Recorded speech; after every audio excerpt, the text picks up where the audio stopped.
첫 시간 주님께 안녕하세요. 대강교회 오은 목사입니다. 1월 16일 목요일입니다. 하나님 우리에게 주신 말씀은 마태복음 2장 13절에서 23절까지 말씀입니다.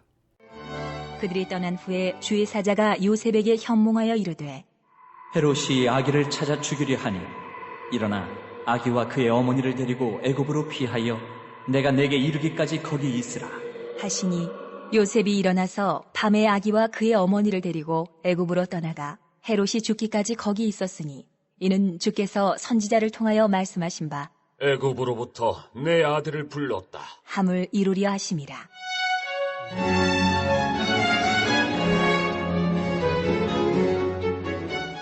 이에 헤롯이 박사들에게 속은 줄 알고 심히 노하여 사람을 보내어 베들레헴과 그 모든 지경 안에 있는 사내 아이를 박사들에게 자세히 알아본 그때를 기준하여 2살부터 그 아래로 다 죽이니 이에 선지자 예레미야를 통하여 말씀하신 바 라마에서 슬퍼하며 크게 통곡하는 소리가 들리니 라헬이 그 자식을 위하여 애곡하는 것이라. 그가 자식이 없으므로 위로받기를 거절하였도다 함이 이루어졌느니라.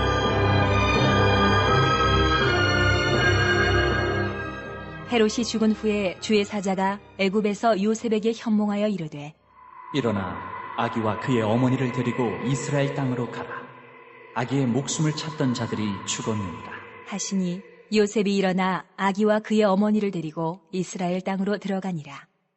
그러나 아켈라오가 그의 아버지 헤롯을 이어 유대의 임금됨을 듣고 거기로 가기를 무서워하더니 꿈에 지시하심을 받아 갈릴리 지방으로 떠나가 나사렛이란 동네에 가서 사니 이는 선지자로 하신 말씀에 나사렛 사람이라 칭하리라. 하심을 이루려 함이러라. 아멘. 헤롯은 자신의 권력을 지키기 위해 아직 말도 못하는 아이들을 죽입니다. 뭐가 그렇게 두려운 것일까요? 그렇게 큰 권력을 가지고 있으면서도 유대인의 왕으로 아기가 태어났다 하니 불안해서 견디지를 못하고 엄청난 군인들을 투입해서 대량 학살이라는 끔찍한 희생을 감수하면서까지 이런 말도 안 되는 일을 합니다. 정말 세상 권력의 허망함과 무익함을 보게 됩니다.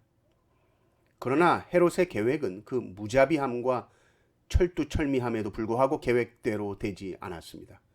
예수님을 결코 해치지 못했고 하나님의 구원 계획을 막을 수 없었습니다. 지금 이 예수님과 관련돼서 일어나는 모든 일들은 그 일이 독자적으로 독립적으로 일어나는 것이 아니라 철저하게 하나님의 말씀 속에서 하나님께서 하신 계획을 이루고 성취하는 방식으로 되어집니다. 헤롯의 위협을 피해서 요셉과 마리아와 예수님이 도망치죠. 꿈의 주의 사자가 요셉을 현몽합니다. 애굽으로 피해라.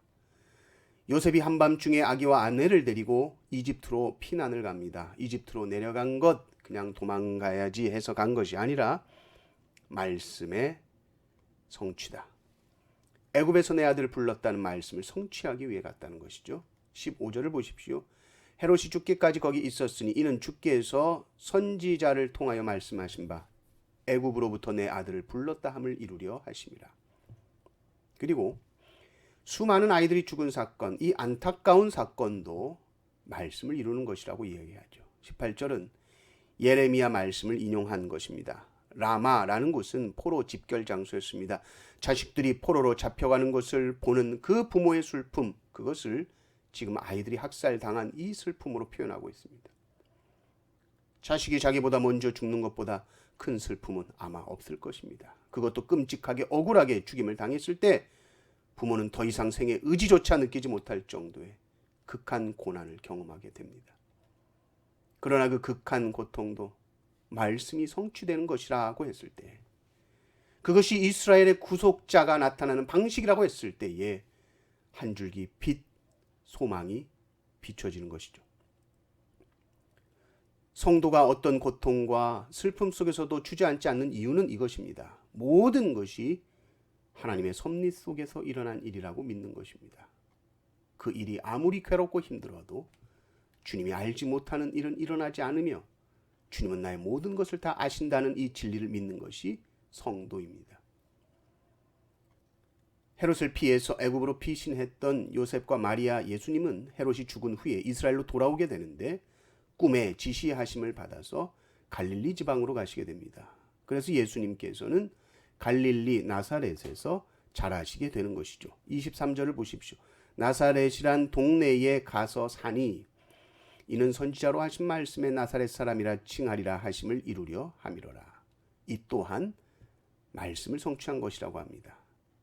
갈릴리 나사렛, 가장 낙후되고 가장 서름받았던 촌동네, 이스라엘에 속해 있으면서도 이방 땅 취급을 받았던 곳, 가장 무시를 받았던 지역 갈릴리. 왜 예수님이 이렇게 후진 동네에서 자라셨는가? 이 또한 말씀의 성취라는 것입니다. 불평거리가 아니라는 것이죠.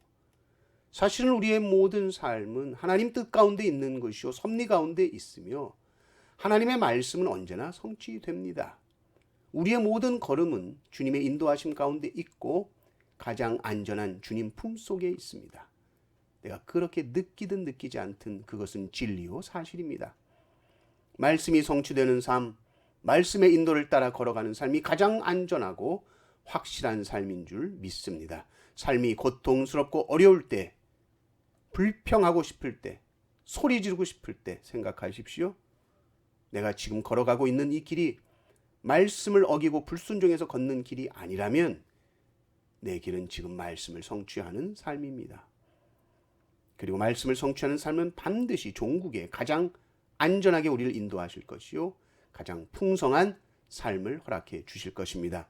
믿으시고 오늘도 말씀을 이루는 삶 기쁘게 사시기를 주님의 이름으로 축원합니다.